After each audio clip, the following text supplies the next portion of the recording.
Au nom d'Allah, le tout miséricordieux, le très miséricordieux.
Nous avons certes créé l'homme pour une vie de lutte. Pense-t-il que personne ne pourra rien contre lui? Il dit « J'ai gaspillé beaucoup de biens ». Pense-t-il que nul ne l'a vu? Ne lui avons-nous pas assigné 2 yeux et une langue et 2 lèvres? Ne l'avons-nous pas guidé aux 2 voies? Or il ne s'engage pas dans la voie difficile. Et qui te dira ce qu'est la voie difficile? C'est délier un joug, affranchir un esclave, ou nourrir en un jour de famine un orphelin proche parent, ou un pauvre dans le dénuement. Et c'est être, en outre, de ceux qui croient et s'enjoignent mutuellement l'endurance et s'enjoignent mutuellement la miséricorde.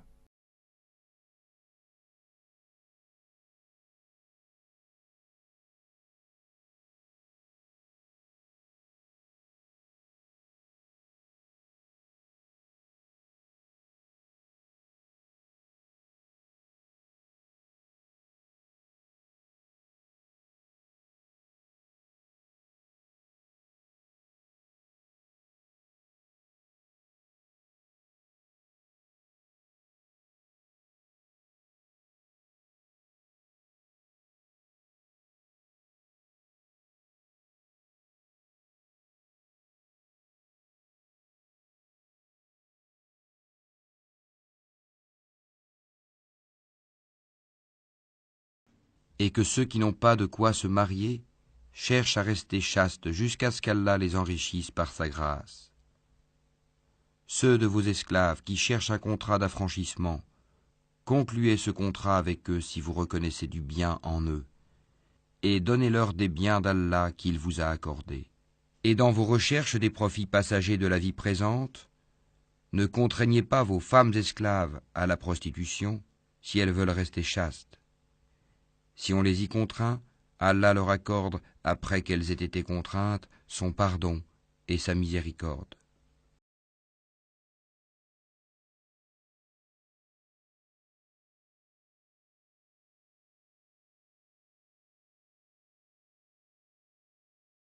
La bonté pieuse ne consiste pas à tourner vos visages vers le levant ou le couchant. Mais la bonté pieuse est de croire en Allah au jour dernier, aux anges, aux livres et aux prophètes, de donner de son bien, quelque amour qu'on en ait, aux proches, aux orphelins, aux nécessiteux, aux voyageurs indigents et à ceux qui demandent l'aide pour délier les joues, d'accomplir la salate et d'acquitter la zakat. Et ceux qui remplissent leurs engagements lorsqu'ils se sont engagés, ceux qui sont endurants dans la misère, la maladie, et quand les combats font rage, les voilà les véridiques, et les voilà les vrais pieux. Les sadakats ne sont destinés que pour les pauvres, les indigents, ceux qui y travaillent, ceux dont les cœurs sont à gagner à l'islam, l'affranchissement des joues, Ceux qui sont lourdement endettés, dans le sentier d'Allah et pour le voyageur en détresse. C'est un décret d'Allah, et Allah est omniscient et sage.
Allah ne vous sanctionne pas pour la frivolité dans vos serments, mais il vous sanctionne pour les serments que vous avez l'intention d'exécuter.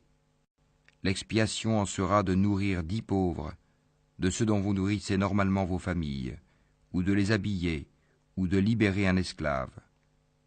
Quiconque n'en trouve pas les moyens devra jeûner 3 jours. Voilà l'expiation pour vos serments lorsque vous avez juré. Et tenez à vos serments. Ainsi, Allah vous explique ces versets, afin que vous soyez reconnaissants. Ceux d'entre vous qui répudient leurs femmes en déclarant qu'elles sont pour eux comme le dos de leur mère, alors qu'elles ne sont nullement leur mère, car ils n'ont pour mère que celles qui les ont enfantées. Ils prononcent certes une parole blâmable et mensongère. Allah cependant est indulgent et pardonneur. Ceux qui comparent leurs femmes au dos de leur mère, puis reviennent sur ce qu'ils ont dit, doivent affranchir un esclave avant d'avoir aucun contact conjugal avec leur femme. C'est ce dont on vous exhorte. Et Allah est parfaitement connaisseur de ce que vous faites. Mais celui qui n'en trouve pas les moyens doit jeûner alors 2 mois consécutifs avant d'avoir aucun contact conjugal avec sa femme. Mais s'il ne peut le faire non plus, alors qu'il nourrisse 60 pauvres. Cela pour que vous croyiez en Allah et en son messager. Voilà les limites imposées par Allah, et les mécréants auront un châtiment douloureux.